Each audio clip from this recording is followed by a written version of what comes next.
Welcome to the Australia Mania podcast, episode number 2. As you can tell, The relaunch.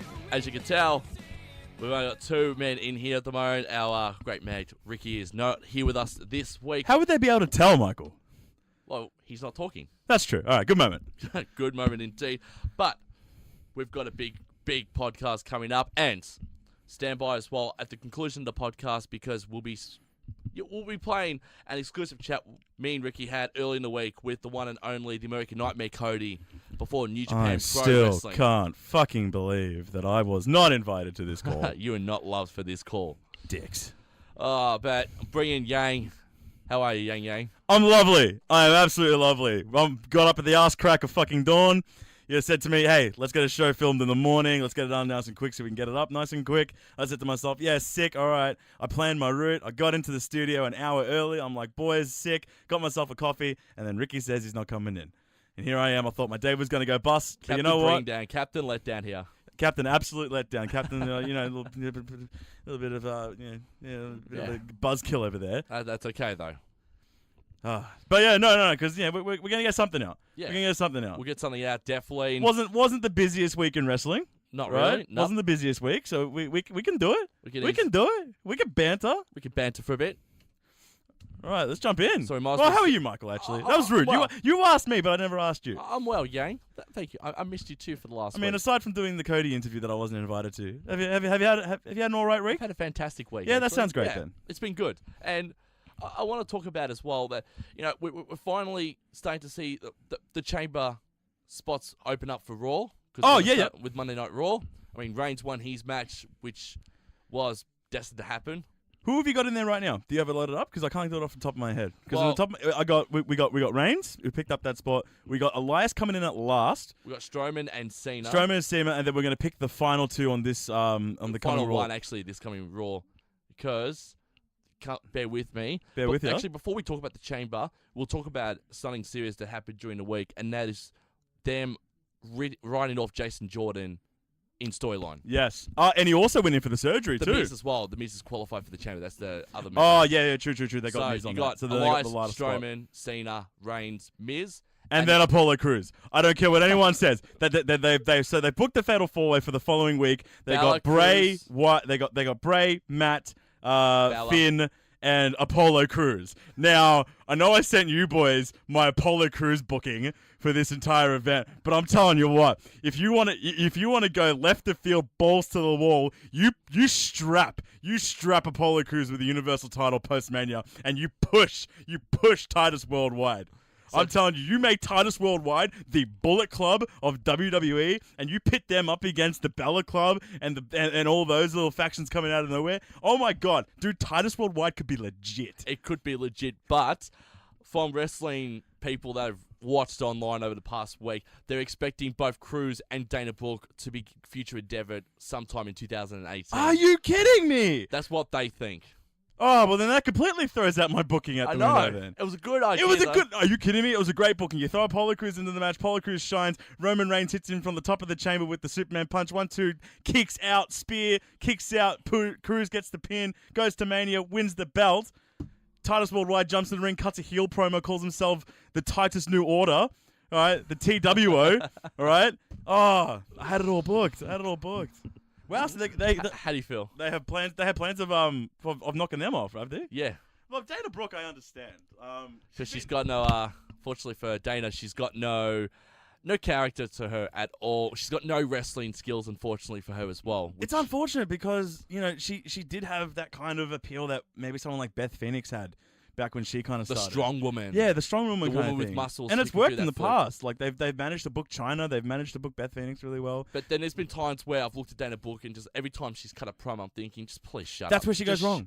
That's where she goes. Yeah, because WWE now is not just about what you do in the ring physically. It's about what you do in the ring with vocally as well. Yeah, I mean, so a lot of talent. Emma was the mouthpiece in the duo when they were in NXT, and when they came up to WWE together as well in the main roster, she was the mouthpiece for the group. Like, she was doing all the talking because Emma had a set of pipes on her. Well, to be fair, I'll give Dana Brooke, I'll give creative some credit as well. When they paired her with Titus Worldwide, she has got some character right now, but that is obviously a bleed effect from the absolute charisma that oozes from Titus O'Neil. Yeah. And his group there. No, but I feel that. No, but it's just unfortunate because... It's a good renaissance for Titus O'Neil, though, career-wise. Sorry? Renaissance? It's a good Yeah. renaissance for him because he got suspended 2 years ago. Yeah, for that Vince... inappropriate touching, apparently. Inappropriate touching of Vince McMahon. Yeah. Yeah, just don't do that. And he got squashed by Rusev when he came back as well, became a face, and then he was a heel as well, and then became a face again. And I don't know where they're going with his character. The Titus Worldwide, the Titus brand, like the Kanye West kind of character I like about Titus O'Neil, which is why I'm invested in the Titus character.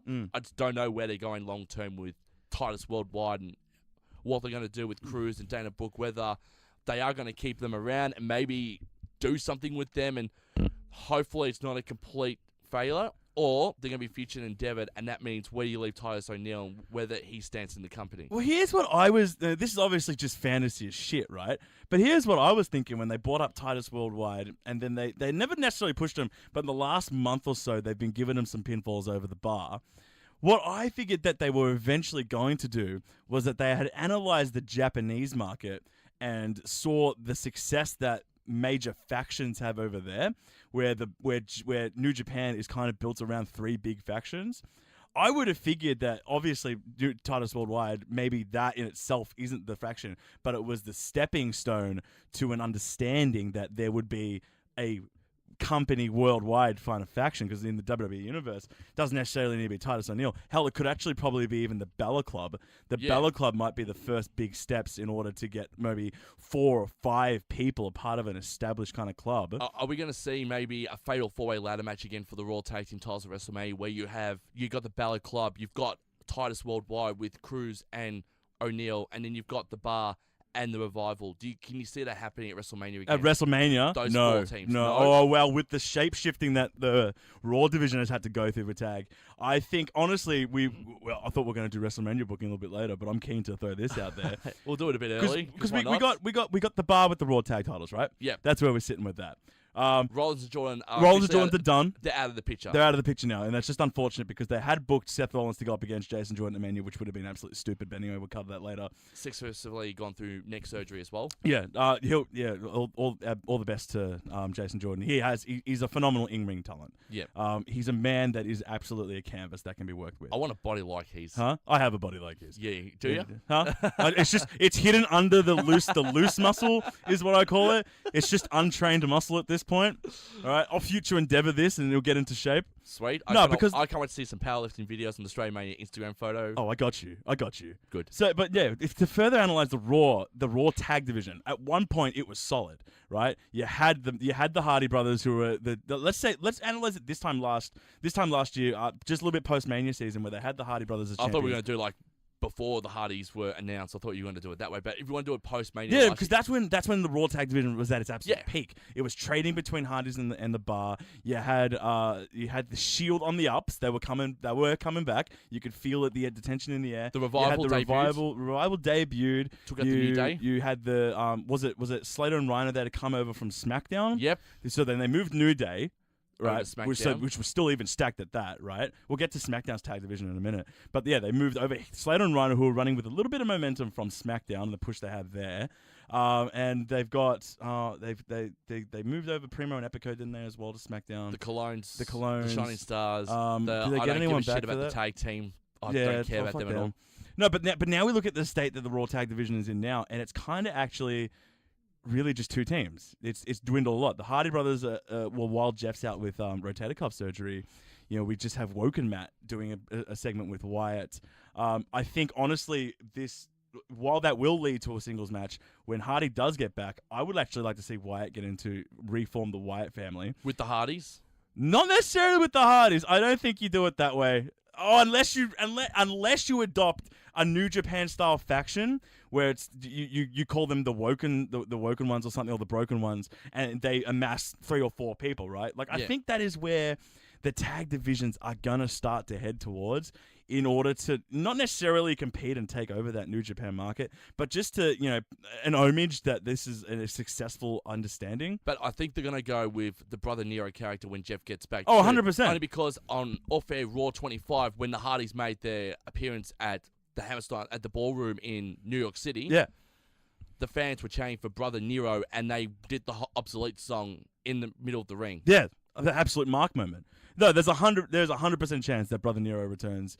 It'll be an absolute surprise. I think he's due back, isn't he? He's due back. He's due back. I think what's going to happen. It could be at Mania or more after Mania. Well, what they're saying for WrestleMania is what I've been reading is that Wyatt and Hardy are going to do a Hardy compound match at WrestleMania live. Oh, if it's anything so they're going to go straight. So they're going to go from New Orleans. They're going to go to Charlotte, North Carolina, and they're going to go to the Hardy compound. They're going to have like multiple cameras. They're going to have drones and everything like that. Apparently, that's why they've brought Jeremy Borash over. I was going to say they have the ability to write that now. He's the brains behind the broken gimmick. He said he's like, look, I want to make you broken, and it worked wonders. Jeremy Borash is a genius with creating new gimmicks for wrestlers, and he's recreated what the Hardys can potentially be. Plus, you get Senior Benjamin, who I love. You get Vanguard. Have you seen that they've started using Senior Benjamin for the merch? Vanguard 1. You've got Rebby Sky, King Maxwell. Give me King Maxwell. Give me King Maxwell again. Well, King Maxwell beat Rockstar Spud at the Hardy compound 18 months ago. Who is now Drake Maravich. He's Spud to me. He's still Spud. He's always Spud to me. You got Spud. We'll actually touch on 205 after this as well. We will do. Because 205 is on a bit of a resurgence. Because they've changed in our leadership as well. They've changed changed the culture backstage. Yeah. They have, which is good. But we'll finish off with Raw. Yep. No, but yeah, definitely the tag titles are in a bit of strife there. But I think on every other facet of Raw, you have all you need set heading towards Mania. I think obviously Elimination Chamber isn't. I think it's kind of an obviously predictable card. At this point, I think it is going to be an Alexa retain. It's going to be Reigns wins the chamber match. Are you going to say, though, for the tag titles, are they going to get a run at chamber? And if so, who's the team that's going to step up? No, they probably have a match. I want to say the Revival steps up, but here's what I'm saying. You've got heel team versus heel team there. Exactly. Not even just that, but if you're going to chuck a program with Bar and Revival, that isn't main card for me on Mania. That would unfortunately probably have to go to the pre-show at that point. Hopefully they get paid for one like the Cruiserweights last year. Yeah, that's absolutely sucked for Neville and Austin Aries. Neville and Austin Aries. No, but I think that it's just unfortunate because the SmackDown tag division is killing it. Yes, they You are. have the belt on the Usos, and that isn't even the best thing happening there right now. And apparently a new tag team from NXT is going to pop up, I think, post-Mania. Well, you know what? I know at the same time, at the end of the day, they're still going to be both very raw, so obviously they're not going to get the main spot. But Authors of Pain have got to come up. Now is the time. I'd put them to SmackDown and get them to take on the Usos at WrestleMania for the belts. Ooh. The way I see it, I think SmackDown has enough power to do a Fatal 4-Way. I think Raw, unfortunately, doesn't, so they do. So it'd be Usos New Day. Usos New Day, Rusev Day. You got to have Rusev Day. Today is Rusev Day, by the way. Today is Rusev Day. Tomorrow is Rusev Day. And for the next day. week, and every day is Rusev Day. Rusev Mashka. Crush. I was so like... The fans are... He's over. That over entire group is over. Even Aiden English is over. Aiden English is over. Lana's over.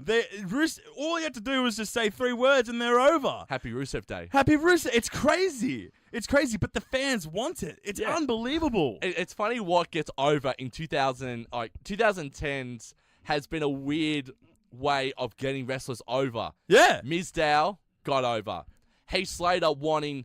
a job. I got kids. Yeah. All I had to do was get slapped around by Brock Lesnar for 5 seconds. Well, when Brock said, I don't give a shit about your kids, that's when you propelled Heath Slater to main event at that point. Yeah. Yo, if we're going to talk about Rusev Day. Can we talk about how people get over? I want to put over Zack Ryder for a moment. 2011 Zack Ryder with the Internet Championship and his Long Island Ice Z YouTube gimmick. That man started the revolution of getting over himself. By creating your own gimmick outside of the auspices of WWE Creative. Beat Dolph Ziggler for the US. Beat Dolph Ziggler for the US title. Do you remember? I remember that so vividly. Beat Dolph Ziggler for the US title. And then the next night on Raw, you had CM Punk, Daniel Bryan, you had Zack Ryder in the ring, all with their titles. And it was just the feel-good moment of the damn summer. And those guys main evented Monday Night Raw that next night as well because they were in a 6-man tag team match together. I'm actually shivering thinking of that because the utmost respect to Zack Ryder, a man who has crawled his way out of the bottom and climbed, man. He doesn't get enough respect around the locker room, I don't think, Zack Ryder. I actually think he gets really good respect around the locker room. He just doesn't get But he just doesn't get pushed because one, there's so much talent on WWE is as stacked as it's ever been at this point in time. Well, to be fair, when Kurt Hawkins came back into WWE, I thought, this would be a perfect time to turn Zack heel and reform the Edgeheads with him and Hawkins. Like, that was what I wasn't expecting Mojo Rawley to go heel. I was expecting Ryder to turn on Mojo, like Hawkins to come out to watch the Hype Bros matches, and then just 1 week, Ryder would just turn on Mojo, Hawkins would come in, they would attack Rawley, and then they'd reform the Edgeheads. Well, here's the thing now. It's obviously too late to do that, but I think Hawkins is over as shit, dude. Yeah.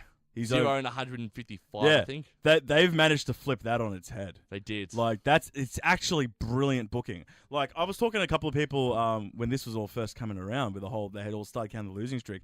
And I was like, yo, do you understand how over Kurt Hawkins is right now? And he said to me, he goes, how is he over? He's taking a pin every fucking match. And I go, no, you don't understand the concept of over then. Not only is the guy getting television time, right, which gets him his paycheck and gets him viewed by millions, but he's also having match time, right, on Monday Night Raw, right, rather consistently, right? It doesn't matter if the man takes a win or he takes a pin.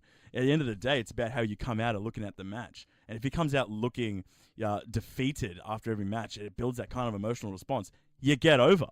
You get over in that aspect. You do get over. And he's so over. Like, that losing streak. Oh, I'm not going to say it's up there as one of the best gimmicks right now, but it's one of the most noticeable. You know it, right? You know it. Yeah. Another talking point from Raw that we need to address as well is Sasha Banks and her obsession with wanting to beat Asuka or wanting to, be the one to beat the Empress of Tomorrow. Does Banks turn heel inside the chamber? Turns heel inside the chamber and they book and it'll be a Bayley Banks WrestleMania match. You finally get that one out of the way. Yeah. Because the way I see it, you could potentially... I'm not going to say... Sasha Banks obviously is going to be in this industry for a very long time. I want to see that Iron Woman match at WrestleMania again. Yeah, 100%. Bayley... I'm not saying Bayley now, but Bayley potentially can be. But I think the way it looks at this point in time on Raw, Sasha and Bayley could very well be the female... Rock and Stone Cold. That might be a bit cheeky. Michaels Jericho of 2008. Well, here's what I'm looking at. As soon as they really pushed that emotional aspect of I want to beat Asuka, you know what I immediately saw? I saw that Shawn Michaels in her. Yeah. I saw that Shawn Michaels and Undertaker in her. And I think that could honestly be something you want to see at Mania. I do too. Right? I want to see, what I want to see from Banks at WrestleMania is I want that motorcade that she had at TakeOver, like Brooklyn 1. Oh, yeah. I want that motorcade again because that was an amazing way for her to come out in NXT Brooklyn. Like, you had the cops coming out with her. You had her in the big SUV. Was that the one with Snoop? No, that was WrestleMania. No, that was WrestleMania. That was where she came out. Yeah. She had a driver open the door for her, and she came out. No, you reckon she works better as a heel or as a face? I think she works better as a heel. I think she can too. Yeah, because the legit... But that's not to say that she's not working absolutely godlike as a face, though. She's always killing it. She's always going to be over. She's over as shit for anything she does. But I think for her to keep the legit boss character going for as long as it possibly can, the best way to do it is to just turn her heel again. She needs a heel run for at least a year. Yeah. Go through, be the one, because I don't think Mickie James, I don't know how long she's going to last in WWE, but if you want to make Sasha Banks be the one to potentially beat Asuka down the line, you make sure that she's the one that takes Mickie James out of WWE. Okay, I like that. Oh, I like that, Michael. And Banks can say, you know what, I'm the only person that no one else in this division could do, and that was take out a future Hall of Famer like Mickie James. Yeah, and you write her off like that. That's good. Then Mickie James could work backstage at that point. Doesn't he just leave the company? Yeah. Well, look, this is fantasy shit, but I'm very vocal about this. But you like that idea, though. I love this, but I love Sasha Banks.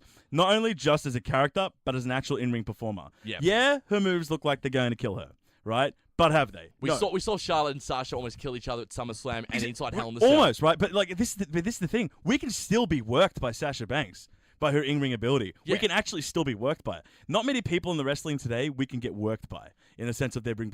Brock Lesnar can work you, right? In a sense that he can hit someone, you could be like, oh shit, did he just fucking hit that guy? Yeah. Right? Sasha Banks can take a bump and we can be like, oh shit, did Sasha Banks just like break her back? When really, I like to believe that she's working us. She has that natural kind of contortion to her ability, right? So Sasha Banks is one of the very few people in this industry that can still work you in ring. Absolutely. Right? So and she's 24, 25. She's young as hell. She's still got 10-ish years. Right? Maybe the more. way I look at this, man, the way I look, honestly, you want to book, I say you book her as a Shawn Michaels, and at the end of the day, I reckon Asuka's going to be there for a while as well. You can take Asuka's winning streak away, but I reckon you start a female Undertaker at WrestleMania. And that'll be and Banks. You start, I reckon it's Asuka. And then down the line, it's Sasha Banks to take that over. Right? Or Charlotte, because it's either one of those two. Charlotte doesn't need the rub. Charlotte has the Flair rub to her. Yeah. Right? She's always going to be over. No matter what she does. And she has that in-ring prowess. Charlotte's one of the few that could be out of the title picture and actually run a feud, right? There's only 3 people I can see doing that in women's wrestling today. Charlotte, Sasha, and Asuka. Yeah. No one else. Everyone else has to either be with the title or in title contention. But let me throw another hypothetical at you. What happens if Charlotte ends up taking on Asuka for the SmackDown Women's Championship at WrestleMania? Or then we get... Where does that leave Bliss? Well, I think it's the understanding right now that whoever Asuka picks, it's Rousey that goes after the other one. Do you reckon? So it'd be Bliss versus Rousey. But I don't want to see that because I think they're actually low-key booking Charlotte versus Rousey. And I think they've been booking Charlotte versus Rousey for a while. Obviously it's still very preliminary because you want to come back and see what Rousey can do in the ring as well. Yep. Because if you're going to put Charlotte versus Rousey as her first official match, and it's going to be at WrestleMania, and you're going to push it heavy like that, right off the gate, you want to have a good match. You don't want it to be a 5-minute bust where Charlotte just kind of like jobs out to Rousey because Rousey just is MMA, right? Like at the end of the day, Brock Lesnar can still wrestle, right? He can fight, but he can wrestle. Yeah. Rousey can fight, but can she wrestle? There's a huge difference. Good question. Right? But yeah, you got to see if Rousey can wrestle. Can you go from move to move and tell a very coherent story? Can she take bumps, right? Can she take them in a professional wrestling sense where she has to go off the top rope? Right, like taking a bump in the UFC is so much different than taking a bump here. Apparently, Rousey, for the last sort of, I think 9 months, she's been at the Performance Center training. Yeah, she's been there hiddenly. So that's what I'm saying. I think there is still, she has a lot of training behind her, and I think at the end of the day, with all this training, they will call a Charlotte versus Rousey match. At the end, probably Charlotte will even be able to carry it from a wrestling perspective as well. And another good way as well is Rousey can use that UFC MMA background of hers in WWE, like a Shayna Baszler's done in NXT. Oh, yeah. Or like a Sonya Deville's doing right now with Absolution. Yeah. Well, yeah, because they're obviously so going to heavily push the Rousey character as this world-class female fighter. Whether they say UFC or whatever, that's up to WWE and their politics. Yeah. But obviously, you're not going to ignore the fact that she's Ronda Rousey, probably the greatest female UFC fighter of all time. Exactly. Right? At the same way they didn't ignore Brock Lesnar when he came back. They pushed him so heavily out of the gate. Once he beat Taker at WrestleMania, he didn't lose for a very long time, right? And that was partly because he was just absolutely tearing cunts apart, right? Like, after he beat Taker at Mania, his next notable fight was Cena at SummerSlam, where he squashed him? Squashed Cena at SummerSlam. That's the first time Cena's ever been jobbed in his career. Squashed him, right? Like, and this is what's saying with Ronda Rousey. Yeah, she hasn't got a prior experience with WWE in terms like she left WWE, went to UFC, and then came back. But that's not to say that you can't put Rousey in that kind of situation. Yeah. It just has to be booked right. Absolutely. Right? Like, it does. You start with Charlotte and then kind of put her in some feuds here and there.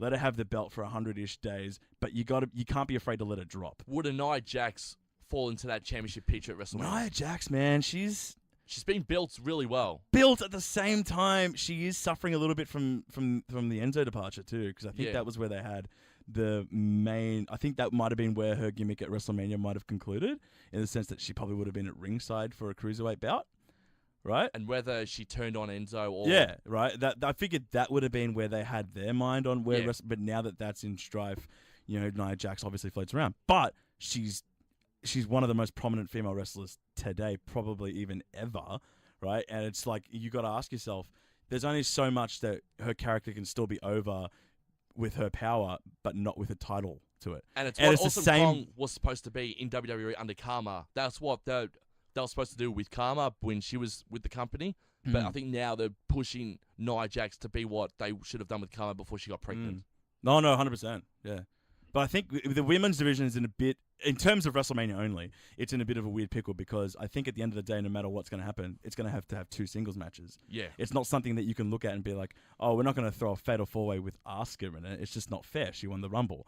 Oh, we're not going to cover Rousey in her first WWE match in a fatal 4-way with 3 other women because we want to really show Rousey in a one-on-one competition. Yeah. I think at the end of the day, you got to look at it. There's going to be 2 singles female matches on the card. Does that leave room for a huge 3-on-3, or are we going to give that spot to another singles women's match with Sasha Bailey? Does Sasha Bailey go to pre-show? But I don't think so because they've been booking Sasha Bailey since NXT. Yeah. You don't waste that match at Mania and put it on the pre-show, right? So now you're realistically looking at it and going, there's 3 women's matches on Mania card right now. 3 of them are singles matches. Do you have a 4th where it's a huge one? No, I don't think so. I don't think so. I think you got to cop it at that point. They've kind of just strong-armed themselves, and they're having a look at it and say, well, women are going to have to miss a payday on this one because of just how booking is going to happen. But that's not to say that women's wrestling won't look strong. It's going to actually look the strongest it's ever been if you have, for example, those 3 matches. Exactly. Right? It's going to look crazy. It is. Now we'll move over to Smackdown because we need to talk about the triple threat match has been announced for Fastlane, Owens, Zayn, Styles. Fight forever.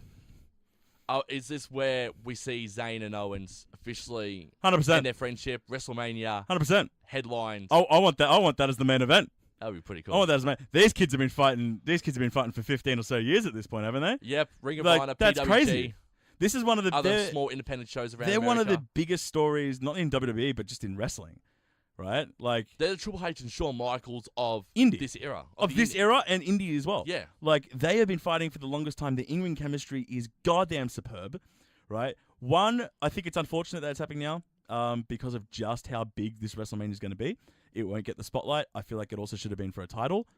Do you think it's bigger than a title, though? You know what? You're right, actually. I didn't think about it. It's bigger than a title. This is one of those few feuds that don't actually need a belt. This is, I think, where Sami finally gets to beat Kevin at the biggest stage. Oh, do you give Sami Zayn the rub over Kevin Owens? They're probably best talent. Every time they've fought each other, Kevin's gone the Kevin's the gone upper up. hands. Yeah. So I think this is the time to give Sami the rub. Hey, but at the end of the day, but you're thinking about this in the sense that they're only going to fight once at Mania.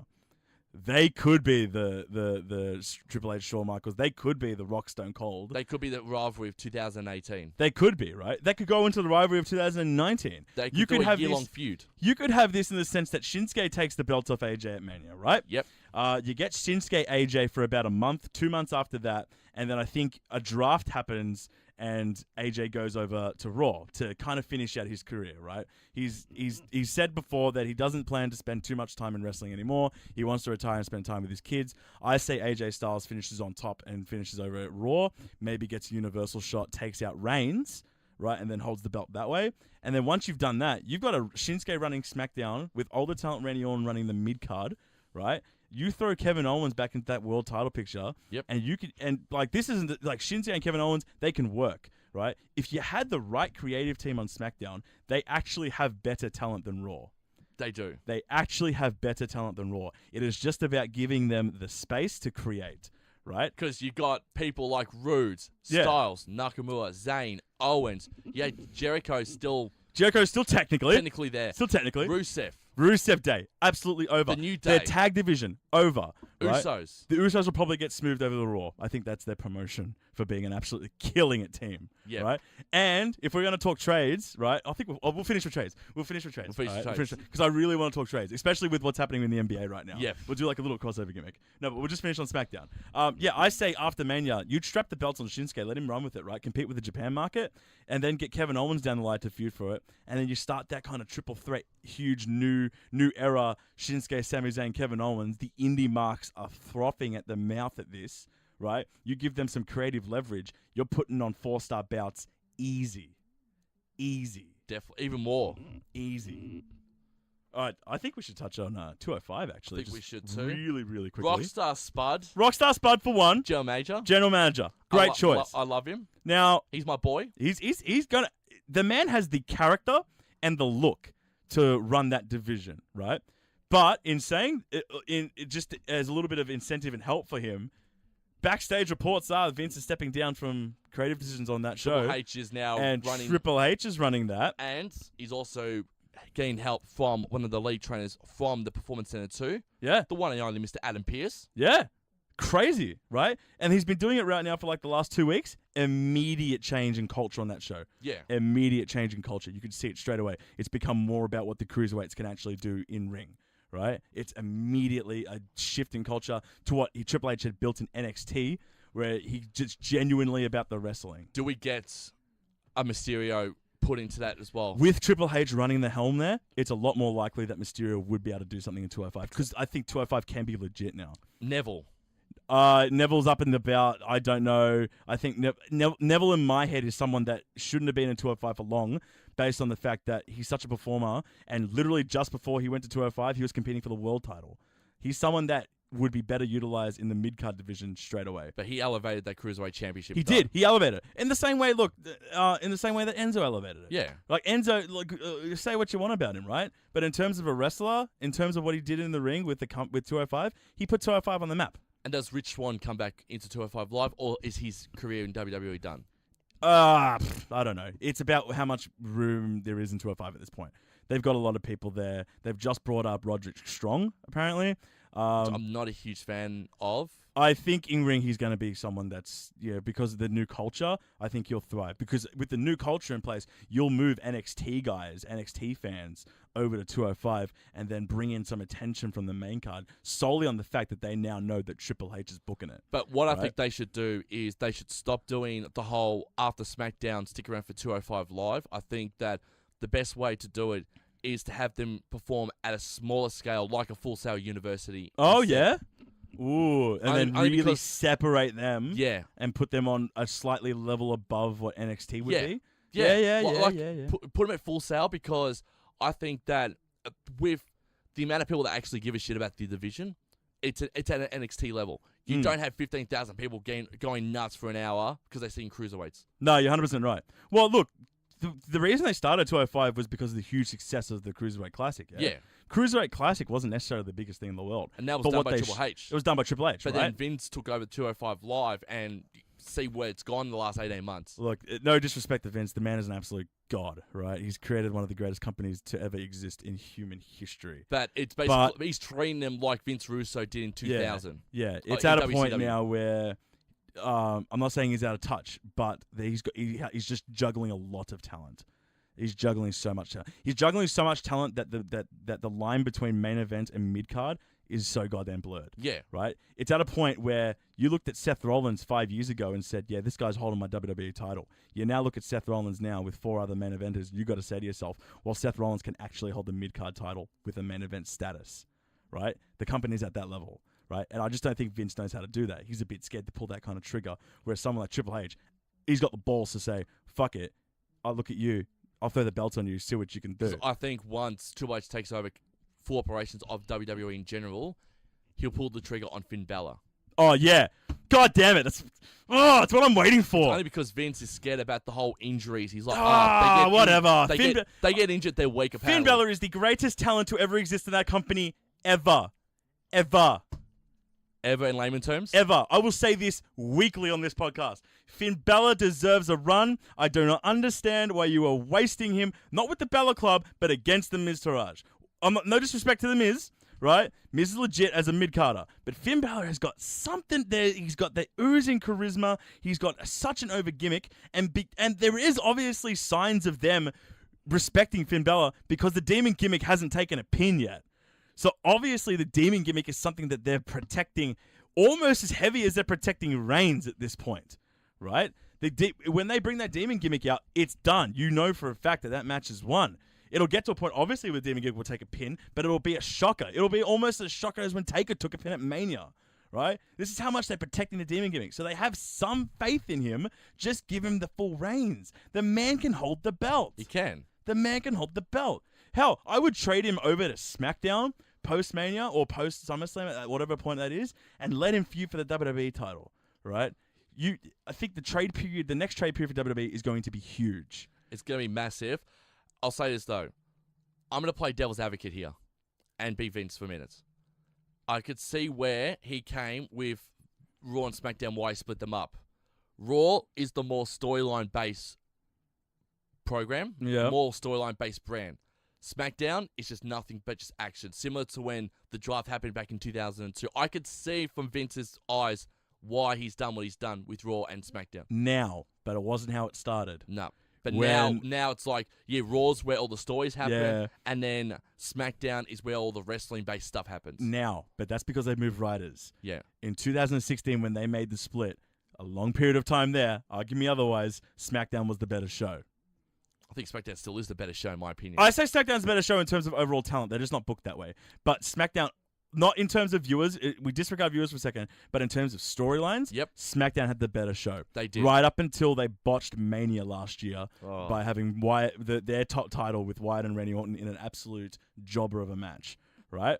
But before that, every beat of that show was at its best. Yes, it was. You had AJ Dean for the start, then AJ Dean ended with AJ going over. You finally had AJ with the WWE title, only to move on to a program with Cena again, right? Cena won, and then that Elimination Chamber match where Cena came out like the second last or whatever, right? And then you had AJ and Wyatt in the ring, and it was like, oh my God, are we going to get it? You got it all the way up until Mania, and then they switched writers, and then it's gone downhill ever since then. And then Styles Shane was actually a really good match to kick off Mania last year.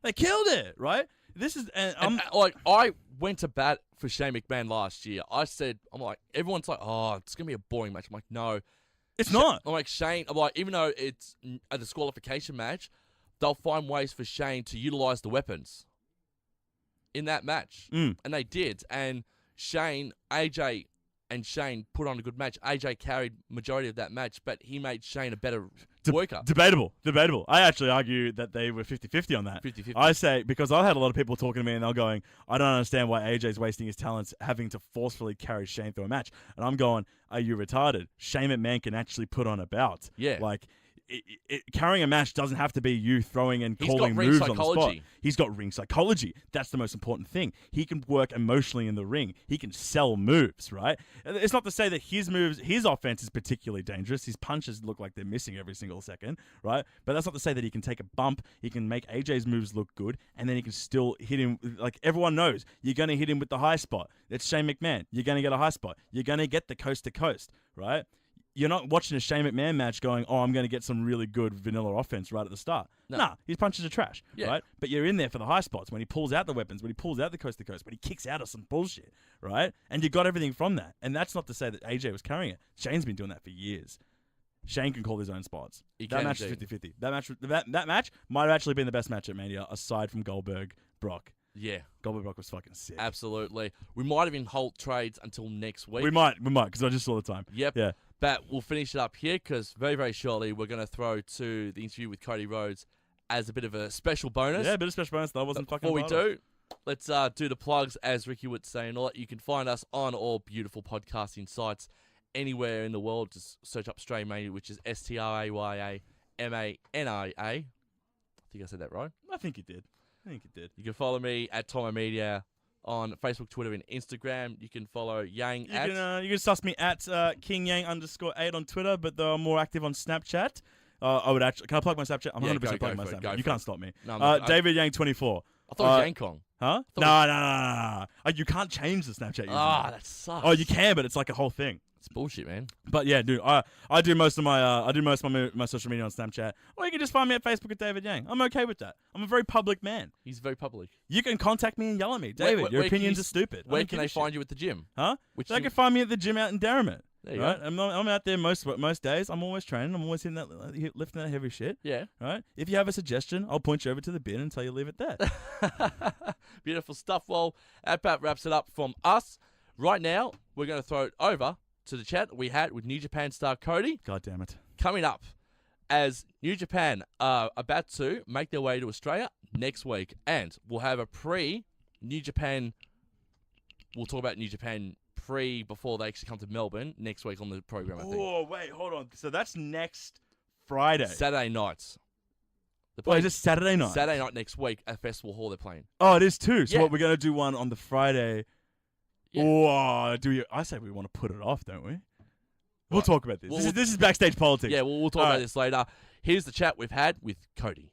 Back on, Mike, Yoz, and Naif for your Friday afternoon. Yoz and Naif have graciously stepped out of the studio for this next chat that we've got, because I'm going to bring in our movie guy, Ricki Needs, who will shortly review Shape of Water for Cinema Conversation. Ricki, good afternoon. Good afternoon, boys. How are we? We're going very, very well, because you and I are excited about our next guest. And I'm glad Yoz and Nate have let us have the floor for this chat, because New Japan Pro Wrestling have become immediately one of the hottest commodities in the industry right now. And next weekend, Australia get a taste of this with the opportunity to see New Japan World Champion Okada, the Young Bucks, Kenny Omega, and this man we are speaking to. He is known as the American Nightmare. He's a former 3-time World and WWE Tag Team Champion, 2-time Intercontinental Champion, Ring of Honor World Champion, What Culture Pro Wrestling Internet Champion as well, and recently competed in, I thought, in a fantastic match against Kota Ibushi at Wrestle Kingdom 12 inside the Tokyo Dome on the 4th of January last month. Please welcome to Mike, Yoz, and Nave, Cody Rhodes, the American Nightmare. Cody, good afternoon. Hey, man. Good afternoon. How is everybody? Everyone is good. I want to sort of first say this, Cody, before we get stuck into the New Japan stuff. I believe that you were the first superstar in history to appear at WrestleMania, Impact Wrestling's Bound for Glory, Ring of Honor's Final Battle, Pro Wrestling Guerrillas, Battle of LA, and New Japan Pro Wrestling's Wrestle Kingdom all in the same year. Was that coincidence that it happened, or did you sort of want to compete at all the 5 big events in the calendar year? I think it was a little bit of fate and motivation. I think it started as fate, and oh hey, they'd like you to appear at Bound for Glory, and you're also booked to do Battle of Los Angeles. And then it became a little bit more motivation. Okay, well. How can you get to all of them? Can you do that? Can you do Final Battle? And I had so many dates already. My schedule was so full. So that was kind of in that first. It was a really arduous task to get to them all, but they were all worth it in so many ways. And I got to learn so much. The first experience at Wrestle Kingdom is a defining time for me when I looked at what New Japan was doing, and absolutely, I want to be part of this. So, yeah, man, it was a little bit of fate and a little bit of motivation. I'm glad we got it done. And you did leave WWE in May of 2016, and you sort of have now become, I think, from what you said in past podcasts with like Sam Roberts and a few others as well, that you're getting paid a lot more to compete at these independent shows than what you were in WWE, and sort of what's the pay packet been since you've left World Wrestling Entertainment? Well, I think, I was in the bubble, the WWE bubble for so long, and I loved being in that bubble, but I don't think I realized what you can earn, from a monetary standpoint when you're in control of your whole brand, when you can select your dates, and when you're in control of your merchandise game. That social media arm of a brand. If you're in control of all those things, right now, it's a very lucrative industry.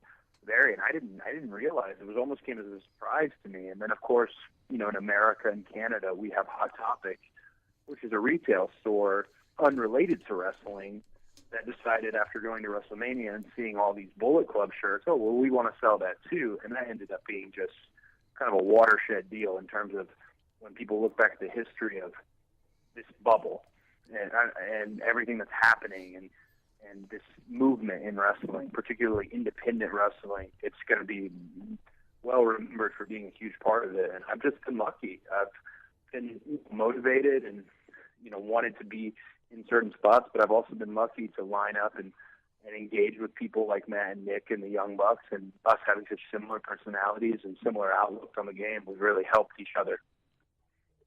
And I think one of the big things with social media and how you've used it, I think when you first left WWE, was the list. The list was huge. And is there any 2018 additions to that list that we can look forward to? What's that? Are there any additions to that list in 2018 that we can look forward to for you having matches with any more dream matches to have? Yeah, I mean, I think there's kind of a second list in my mind. And so much of it is based around New Japan Pro Wrestling. I think when I made the initial list, I excluded Kenny Omega because it was such a big match, and the prospect of joining the Bullet Club and being part, of being a teammate with Kenny Omega, that's almost a list unto itself. His name is on a paper by itself. But then I look at New Japan and the roster, and Ishii and Tanahashi, with so many guys. If I was to make that second list, so much of it would be New Japan, because right now I don't know how they've managed to accrue the roster they have. It's unreal the level of talent. And what is it like being a part of like a roster like that? Because at one point there was any match involving anyone like Okada or Omega was like, okay, it's going to start at 5 stars. How far above that can it go? It kind of got ridiculous there for a bit. So what's it like just being in that environment over there in Japan, where it's just like these guys are on the cutting edge of everything? And are you just like looking for what everyone's doing next? Are you trying to just keep up with everything? It's kind of crazy over there right now. Well, I think it's really a matter of the entire industry has had to take notice of the variety that now exists within wrestling. It's not so much about competition as it is about variety. And NXT essentially bought up every hot independent wrestler they could, and the ones that didn't take that, the ones who have managed to go to New Japan Pro Wrestling or freelance around the world, you're able to still see them via, social media, streaming services, whatever that might be. Everything is so accessible. So as a competitor or artist, however you want to look at it, everybody has to come up to a certain level. If Okada is the standard, well, that doesn't mean that just means that everybody has to come up to that level, and that's every company. Because if you don't, that's when viewers stop watching. That's if they know that there's something better out there, that's what they're going to gravitate towards. And I think that's why it's such a great time to be a wrestling fan, and it's a really cutthroat time to be a wrestler yourself, because you've got to keep up. And Australians, I think, over the last few years, probably dating back to when AJ Styles and Shinsuke Nakamura and Okada and Tanahashi sort of headlined Wrestle Kingdom 10, was when New Japan became popular down under. Do you think that next week we've got New Japan coming to Australia? Do you think it's the right time to bring the promotion down under? Oh, absolutely. And I think it's a really measured choice, that instead of repeating in America first, or instead of the United Kingdom, or instead of Europe or South America, that New Japan decided that the Australian fans were going to be the first to get this 4-show expansion out of Japan tour. I think that should show the Australian fans how much the New Japan office and how much the New Japan talent care about Australia. A lot of this tour exists because of there being Australian talent in New Japan, and there being New Zealand talent also in New Japan, and them wanting to share it with their country.